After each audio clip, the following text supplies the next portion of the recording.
Hey guys, mostly welcome to all of in this video. स्वागत है आप सभी के इस वीडियो में।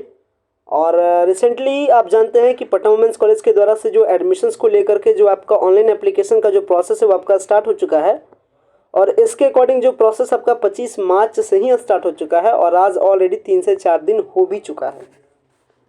इसके बाद तो आप जानते हैं कि इस पटना वुमेंस कॉलेज में एडमिशन लेने के लिए आपको एंट्रेंस के एग्ज़ाम देना पड़ता है। और इस एंट्रेंस एग्ज़ाम में आपके कंपैरिजन में बहुत सारे स्टूडेंट्स बैठते हैं। और आप जान रहे हैं कि एज अ सीट के कंपेयर में एंट्रेंस एग्ज़ाम में बैठने वालों की संख्या ज़्यादा होती है। तो कह सकते हैं थोड़ी सी एडमिशन्स को लेकर के स्ट्राइक रेट ज़्यादा होती है। On an average Patna women's college में एक सीट के लिए लगभग 4 से 5 गर्ल्स एक सीट पे एडमिशन लेने के लिए स्ट्राइक रेट होता है। मतलब आपका कंपटीशन 4 से 5 गर्ल्स के साथ है। तो इस कंपटीशन में आपको आगे निकलना है। इसके लिए आपको क्या चाहिए, पटना वुमेंस कॉलेज का जो एंट्रेंस एग्जाम का सिलेबस है वो आपको बेहतर तरीके से पता होना चाहिए, ताकि एज अ ऑथेंटिक सिलेबस के अकॉर्डिंग ही आप अपनी तैयारियों को बूस्टअप कीजिएगा, ताकि आपका एंट्रेंस एग्जाम में एक आपका बेस्ट परफॉर्मेंस है। और इस बेस्ट परफॉर्मेंस बेस्ट रैंक के बदौलत से आप पटना वुमेंस कॉलेज में पहले लिस्ट में यानी फर्स्ट मेरिट लिस्ट में आपका एडमिशन, आपके मनपसंद चाहे कोर्स में एडमिशन आपका पॉसिबल है। तो इसके लिए ज़रूरी क्या चीज़ें हैं, ज़रूरी चीज़ें हैं कि एंट्रेंस एग्जाम का आपको पूरा आइडिया होना चाहिए, यानी एंट्रेंस एग्जाम का सिलेबस आपको सबसे ज़्यादा फोकस करना चाहिए। तो आज के इस वीडियो में मैं आपको बताऊंगा कि पटना वुमेंस कॉलेज के द्वारा से कंडक्ट कराई जा रही जितने भी सारे एंट्रेंस एग्जाम हैं, सारे एंट्रेंस एग्जाम के सिलेबस को हम लोग आज के इसी वीडियो में कवर अप करेंगे और देखेंगे कि किस एंट्रेंस एग्जाम में क्या पूछे जाते हैं। हालांकि उस एंट्रेंस एग्जाम को लेकर के फिर हम लोग डिटेल में भी डिस्कस करेंगे, बट अभी हम लोग ऑल ओवर कवर अप कर रहे हैं कि किस जो आपको एंट्रेंस एग्जाम देना पड़ रहा है उस एंट्रेंस एग्जाम में क्वेश्चन का पैटर्न क्या है, नंबर ऑफ क्वेश्चन क्या है, सारी इन्फॉर्मेशन एंट्रेंस एग्जाम के सिलेबस को लेकर के हमारे डिस्कशन स्टार्ट हो रही है। सो आप वीडियो के लास्ट तक बने रहिएगा ताकि आपको प्रॉपर कंप्लीट इन्फॉर्मेशन आपको मिल सके। और आपको वीडियो पसंद है तो एटलीस्ट एक लाइक जरूर दीजिएगा। चैनल पे पहली बार विजिट किया हो तो चैनल को सब्सक्राइब भी जरूर कीजिएगा। चलिए वीडियो को स्टार्ट करते हैं, देखते हैं सारे जो सिलेबस है, सारे सिलेबस के फंडा को समझते हैं with the help of Patna women's college के द्वारा जारी किए गए एडमिशन प्रोस्पेक्टस से। सो देख सकते हैं पटना वुमेंस कॉलेज के द्वारा से जारी किया जो प्रोस्पेक्टस, इस प्रोस्पेक्टस के इस भाग को, इस पार्ट को देखते हैं जिसमें बताया गया टॉपिक क्या है, एंट्रेंस टेस्ट का पैटर्न। एंट्रेंस टेस्ट के पैटर्न के बारे में बात की जाए तो थोड़ी सी पैटर्न से ही अपनी शुरुआत होती है। सही तरीके से चीज़ों को समझिएगा। सबसे पहली बात, ये जो एग्जाम होने वाला है एंट्रेंस एग्जाम, वो एग्जाम आपका होने वाला है एमसीक्यू यानी objective type. Number first point, ये जो एग्जाम आपका होने वाला है वो कैसा है, ऑब्जेक्टिव टाइप है, यानी इसमें सब्जेक्टिव के क्वेश्चन नहीं पूछे जाते हैं। तो पहले आपके लिए राहत देने वाली बात है। दूसरी बात है कि ये जो आपका एग्जाम होता है ये होता है on the basis of OMR, यानी आपका पेन पेपर के साथ में, यानी ओएमआर सीट में, यानी ब्लू या ब्लैक पेन का यूज़ करके आप सर्कल को क्या कीजिएगा, डार्क कीजिएगा। और इस तरीके से आपका ये जो एंट्रेंस का एग्जाम है वो आपका कंप्लीट होता है। यानी क्या है कि तीसरी बात क्या है कि ये आपका कंप्यूटर बेस्ड है, यानी सीबीटी नहीं है, यानी कंप्यूटर बेस्ड एग्जाम आपका नहीं है। ये तीसरी बड़ी बात। चौथी बड़ी बात के बारे में बात की जाए तो कौन कौन से कोर्सेज के लिए ये जो एंट्रेंस का एग्जाम होने वाला है वो आपका है, बीए के लिए, बीएससी के लिए, बीकॉम के लिए, अकाउंटिंग एंड फाइनेंस में। इसके बाद आपका बीकॉम का कॉमर्स प्रोफेशनल, बीएमसी के लिए, बीसीए के लिए, सीईएमएस के लिए, एम बायोटेक के लिए, बीबीए के लिए, एएमएम के लिए और एमसीए जैसे कोर्सेज के लिए एंट्रेंस एग्जाम का शेड्यूल किया गया है। यानी इतने सारे कोर्स में अगर आपको एडमिशन लेना है तो आपको एंट्रेंस का एग्जाम देना ही देना है। हालांकि अगर आपको इस कोर्स में एडमिशन लेना है तो इसके लिए क्या कंडीशन चाहिए, क्या एलिजिबिलिटीज क्राइटेरियाज है, ये सारे क्राइटेरिया, ये सारे कंडीशंस के बारे में हमने पहले की वीडियोस में बताया है आपको। तो आप पहले की वीडियोस को जरूर चेकआउट कीजिएगा, हालांकि लिंक आपको वीडियो के लास्ट में मिल जाएगा।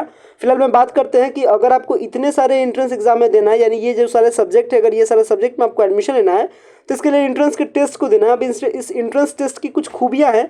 अगर मैं खूबियों के बारे में बात करूँ, अगर कुछ कैरेक्टरिस्टिक्स के बारे में बात करूँ तो पहली कैरेक्टरिस्टिक्स की, ये जो आपका एग्जाम होने वाला है ये 100 मार्क्स का होने वाला है। और ये आपका जो टाइमिंग इसके लिए मिलता है, 2 घंटे का टाइमिंग मिलता है और 100 क्वेश्चन आपसे पूछे भी जाते हैं। और एक क्वेश्चन यानी 100 क्वेश्चन इज इक्वल्स टू, जो 100 क्वेश्चन है वो पर क्वेश्चन 1 नंबर के होते हैं, यानी कहने का मतलब 100 marks, 100 question is equals to 100 marks, यानी 1 क्वेश्चंस कैरिंग 1 मार्क्स, यानी एक क्वेश्चन आपका 1 नंबर का होता है। There is a no negative marking scheme, किसी भी प्रकार का नेगेटिव मार्किंग स्कीम नहीं है, यानी अगर आप गलत आंसर भी देते हैं तो किसी भी प्रकार के आपके मार्क्स का डिडक्शन नहीं किया जाता। और अगर आप आंसर नहीं करते हैं तो फिर आप उसको काउंटिंग किया जाता है अनआंसर्ड में, और उसके लिए भी किसी भी प्रकार का नेगेटिव मार्किंग का स्कीम नहीं है। ध्यान देने वाली ये भी बात है कि जो आपका मल्टीपल चॉइस क्वेश्चन है उसमें एक ही आपका करेक्ट कोई ऑप्शन रहेगा। तो ऐसा नहीं कि जब आप ऑप्शन को चूज करें तो एक से ज़्यादा डार्क सर्कल कर दे, ये आपकी, अगर आप ऐसा काम करते हैं तो वो क्या हो जाएगा, वो आंसर इनकरेक्ट माना जाएगा। अब बात करते हैं पैटर्न के बारे में क्योंकि आपने मैंने अभी आपको बताया कि यहाँ एंट्रेंस एग्जाम किस में होने वाला है, बीएससी में, बीए में, बीकॉम कॉमर्स एंड प्रोफेशनल में, सीएमएस के लिए, सबके लिए अलग अलग पैटर्न है। चलिए पैटर्न के बारे में थोड़ी सी डिस्कस करते हैं वन बाय वन करके। तो अगर सबसे पहले शुरुआत अपनी होती है बीएससी के साथ कि अगर आपका बीएससी कोर्स है, यानी अगर आप बीएससी में एडमिशन लेना चाहते हैं तो आपको क्या टेस्ट देना पड़ेगा। अगर आप बीएससी के कोर्स में एडमिशन लेना चाहते हैं और अगर आप बीएससी में टेस्ट देना चाहते हैं तो कंडीशन समझ लीजिए। सबसे पहली कंडीशन क्या है कि जो आपका बीएससी का पेपर है, यानी बीएससी में एडमिशन लेने के लिए आपको, क्योंकि 100 क्वेश्चंस का आपको जवाब देना है, तो 100 क्वेश्चंस को बेसिकली इसको 2 पार्ट्स में डिवाइडेड किया गया 100 क्वेश्चंस को। पहला पार्ट है आपका कॉमन का, यानी कह सकते हैं जो पहला पार्ट है वो आपका है जनरल नॉलेज एंड एप्टीट्यूड के क्वेश्चन, जिसमें आपको जस्ट 10 क्वेश्चन आपसे पूछे जाते हैं जनरल क्वेश्चन, जो कि आपका होता है रीजनिंग, आपका कुछ करंट अफेयर्स, यानी कुछ रीजनिंग, कुछ जनरल एबिलिटी, यानी ये जनरल चीज़ें रहती है 10 क्वेश्चंस। बाकी जो 90% है, यानी जो 90 क्वेश्चंस है वो आपके विषयांतर से होते हैं, यानी जो आपने पढ़ा है +2 में उसके बेसिस पे। कहने का मतलब कि अगर आप बीएससी में करना चाह रहे हैं तो आपने साइंस पढ़ा होगा, क्योंकि आपने कंडीशन पढ़ा होगा कि अगर आपको बीएससी में एडमिशन लेना है तो आपको साइंस से +2 होना चाहिए। तो बीएससी में अगर आपको एडमिशन लेना है तो 10 क्वेश्चन तो आप देते हैं जनरल पेपर का, बाकी जो 90 क्वेश्चन बचता है वो कुछ इस तरीके से, केमिस्ट्री के 30 क्वेश्चन, फिजिक्स के 30 क्वेश्चन और 30 क्वेश्चन आपके बायो के या मैथ से। यानी कहने का मतलब अगर आपने बायो से अगर आपने +2 किया है तो बायो के 30 क्वेश्चन का जवाब दीजिएगा, और अगर आपने मैथ से किया है तो मैथ के 30 क्वेश्चन का जवाब दीजिएगा। तो ये आपका पैटर्न है बीएससी के लिए। हालांकि इसमें हम लोग डिटेल में जानेंगे कि आखिर जो केमिस्ट्री के 30 क्वेश्चन पूछे जाएंगे इसमें आपको क्या क्या पूछा जाएगा, यानी कौन कौन से टॉपिक रहेंगे, फिजिक्स में क्या क्या है, इसके बाद मैथ में क्या है, बायोलॉजी में क्या है, ये मैं आपको डिटेल में बताऊंगा आगे आने वाले वीडियोस में। कारण है कि आपको बता दूं, ये जो आपका पटना वुमेन्स कॉलेज का एंट्रेंस टेस्ट है वो जस्ट सेम है पटना यूनिवर्सिटी के एंट्रेंस टेस्ट का ही एक भाग है, या कह सकते हैं कि पटना यूनिवर्सिटी का ही, क्योंकि Patna women's college Patna university का ही एक पार्ट है। तो यहाँ जो एंट्रेंस का टेस्ट होता है उसका भी जो लेवल ऑफ टेस्ट है वो सेम एज पटना यूनिवर्सिटी के जैसा होता है। तो अगर आप पटना यूनिवर्सिटी और पीडब्ल्यूसी दोनों की तैयारी कर रही है तो फिर ये आपके लिए बहुत ज़्यादा यूजफुल रहेगा कि दोनों का सिलेबस ऑलमोस्ट सेम रहता है, तो चीज़ें बहुत ज़्यादा डिफिकल्ट होती नहीं है, लगभग चीज़ें सब सेम होती है। तो मैं आपको सिलेबस बताऊंगा डिटेल में आगे वाले टाइम में कि अगर आपका केमिस्ट्री से अगर आपको 30 क्वेश्चन देना है तो कहाँ से क्वेश्चन पूछे जाएंगे, अगर आपका फिजिक्स से, अगर आपका मैथ है, मैं सारे इन्फॉर्मेशन के बारे में बताऊंगा। फिलहाल मैं आगे बात करते हैं बीए के लिए। तो बीए के लिए जो पैटर्न है उसमें कुछ इस तरीके से, जो बीए का जो पेपर है वो 2 पार्ट में डिवाइडेड है। एक आपका जनरल पेपर जो कहता है 25 क्वेश्चन का, यानी जिसमें आपसे पूछे जाएंगे जनरल रीजनिंग, एबिलिटी, इसके बाद आपको कुछ करंट अफेयर, कुछ इंटरेस्टिंग नॉलेज से रिलेटेड इन्फॉर्मेशन। इसके बाद जो बीए का जो 25% आपका general knowledge and aptitude test है, बाकी जो 75% है, यानी जो 75 क्वेश्चन है वो आपसे पूछे जाते हैं मेजर सोशल साइंस के और ह्यूमैनिटीज के सब्जेक्ट में। जैसे मेजर अगर सोशल साइंस सब्जेक्ट के बारे में बात करूँ तो पॉलिटी से, इकोनॉमिक्स से, ज्योग्राफी से, हिस्ट्री से, ह्यूमैनिटीज के सब्जेक्ट के बारे में बात करूँ तो हिंदी से और इंग्लिश से, इतने सारे सब्जेक्ट से मिलाकर के, यानी ऑल ओवर कह सकते हैं कि ऑल ओवर लगभग 10 से 12 क्वेश्चन पर सब्जेक्ट से रहते हैं। तो आर्ट्स वालों के लिए थोड़ा सा डिफिकल्टी ज़्यादा है, कारण है कि उनको बहुत ज़्यादा पेपर्स को कवरअप करना पड़ता है, तब जाकर के उनका अच्छा रैंक आता है और अच्छे तरीके से फर्स्ट मेरिट लिस्ट में एडमिशन पॉसिबल हो पाता है। तो ये तो मैंने बात कर लिया बीए के लिए। हालांकि फिर भी आगे के वीडियोज में मैं आपको बताऊंगा कि पॉलिटी में क्या क्या पढ़ना है, हिस्ट्री में क्या पढ़ना है, इकोनॉमिक्स में क्या पढ़ना है, ज्योग्राफी में क्या पढ़ना है, हिंदी में क्या पढ़ना है, इंग्लिश में क्या पढ़ना है, ये सारे डिस्कशन हम लोग आगे के वीडियोज में करेंगे। फिलहाल मैं इन शॉर्ट में सारी चीज़ों को आप तेज गति से समझ लीजिए। आगे बात करते हैं, अगर बीकॉम का अकाउंटिंग एंड फाइनेंस में अगर आपको एडमिशन लेना है तो आप टेस्ट देते हैं। टेस्ट में ध्यान रखिएगा, जनरल नॉलेज एंड एप्टीट्यूड के 25 मार्क्स आपसे पूछे जाते हैं, 25 क्वेश्चन पूछे जाते हैं जनरल नॉलेज एंड एप्टीट्यूड से। बाकी जो सेम आपका जो 75% है, यानी जो 75 मार्क्स के क्वेश्चन है वो आपसे पूछे जाते हैं जो मेजर सब्जेक्ट है उससे, जैसे इकोनॉमिक्स से, अकाउंटेंसी से और आपका बिजनेस स्टडीज से, इस तरीके से। और इसके बाद जो नेक्स्ट पेपर है इसमें आता है आपका बीकॉम का प्रोफेशनल में, तो इसमें भी जो बीकॉम अकाउंटिंग एंड फाइनेंस का जो पेपर है सेम एज आपका बीकॉम कॉमर्स एंड प्रोफेशनल का भी, लगभग चीज़ें सेम होती है, कुछ भी डिफिकल्ट, कुछ भी डिफर ज़्यादा कुछ नहीं होता है। आगे बढ़ते हैं सीईएमएस कोर्स के बारे में। सीईएमएस कोर्स के बारे में बात करूँ तो जनरल इंग्लिश के 75 क्वेश्चन और इसके बाद मीडिया प्रिसाइसेस राइटिंग बेस्ड ऑन पिक्चर, यानी पिक्चर से रिलेटेड कुछ क्वेश्चंस होते हैं जिसमें आपसे पूछे जाते हैं 25 मार्क्स के। यानी सीईएमएस के लिए आपका 75% कंटेंट आपका जनरल इंग्लिश से रहता है। तो जनरल इंग्लिश में क्या सारे कंटेंट है, किस चीज़ों का तैयारी करना चाहिए, जनरल इंग्लिश में प्रीपोजिशन क्या पढ़ना है, क्या कुछ पढ़ना है, मैं पूरी कंप्लीट इन्फॉर्मेशन आगे के वीडियोस में आपको मिलेगा। तो लगातार चैनल से आप कनेक्टेड रहिए और वीडियो के लास्ट तक बने रहिए। आगे के कोर्स के बारे में बात की जाए बीसीए के बारे में, तो बीसीए के बारे में आपको बता दूं कि बीसीए के 100 जो क्वेश्चन पूछे जाते हैं 100 मार्क्स के, वे सारे question general English, quantitative aptitude, GK GS से मिला करके होते हैं। यानी कहने का मतलब 25 क्वेश्चन इंग्लिश के, 25 क्वेश्चन जनरल एप्टीट्यूड के, 25 क्वेश्चन जीके के, 25 क्वेश्चन जीएस के।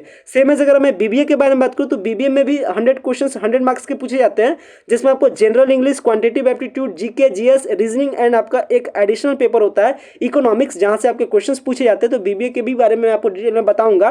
फिर हम लोग आगे के वीडियोज़ में डिस्कस करेंगे। डायरेक्टली हम लोग टॉपिक पे यानी जनरल इंग्लिश में क्या पढ़ना है, अगर आपका बीए के लिए आप कर रहे हैं, बीसीए के लिए कर रहे हैं, वो मैं हम लोग डिटेल में आगे देखेंगे। आगे बात करते हैं बीएमसी कोर्स के बारे में। तो आपको बता दें बीएमसी कोर्स के लिए आपका 100 मार्क्स के क्वेश्चन पूछे जाते हैं। 100 क्वेश्चन आपके 100 मार्क्स के लिए पूछे जाते हैं, जिसमें आपका general English, GK and current affair से पूछा जाता है। इसके बाद अगर बात करें एएमएम कोर्स के बारे में, तो general English, quantitative aptitude, reasoning and general studies के 100 क्वेश्चन पूछे जाते हैं 100 मार्क्स के साथ। इसके बाद फॉर मास्टर इन बायोटेक्नोलॉजी के बारे में अगर बात की जाए, तो आपके general English, biology, physics, chemistry, botany और जनरल अवेयरनेस के क्वेश्चन पूछे जाते हैं 100 मार्क्स के। इसके बाद एमसीए के बारे में बात की जाए, तो एमसीए बेसिकली 2 टाइप में टेस्ट कंप्लीट होता है। एक तो आपका general knowledge and aptitude test 25 marks के, और 75 मार्क्स आपके जो एमसीए यानी जो बीसीए का पेपर है उससे, यानी ऑल ओवर इस तरीके से आपका एंट्रेंस एग्जाम का सिलेबस है, कह सकते हैं ये मिला जुला सिलेबस है। हालांकि अब मैं आपको आगे की वीडियोज में बताऊंगा कि अगर आपके टेस्ट में केमिस्ट्री इंक्लूड है तो केमिस्ट्री में क्या पढ़ना चाहिए, आपको कहाँ से कितने क्वेश्चन पूछे जाते हैं। अगर आपके पेपर्स में मैथ इंक्लूड है, अगर आपके पेपर्स में इंग्लिश इंक्लूड है, अगर आपके पेपर्स में पॉलिटी इंक्लूड है, तो क्या क्या पढ़ना चाहिए, कहाँ से कितने क्वेश्चन पूछे जाते हैं, करंट अफेयर कैसे कवर होगा, जनरल रीजनिंग एंड एप्टीट्यूड कैसे कवर होगा, ये तमाम सारे जो डाउट्स है, तमाम सारे कंटेंट्स को लेकर के हमारा वीडियो होगा। हालांकि हमारा जो प्रीमियम सर्विसेज है, जिसमें हम लोग डिस्कस करेंगे, जिसमें हम लोग जो क्लासेस को अटेंड करेंगे, जो क्लासेस का जो बैच क्रिएट किया जाएगा, वो जस्ट 1 से 2 दिनों में सारे बैचेस का अनाउंस हो जाएगा और आपके 1 अप्रैल से क्लासेस चलने स्टार्ट हो जाएंगे।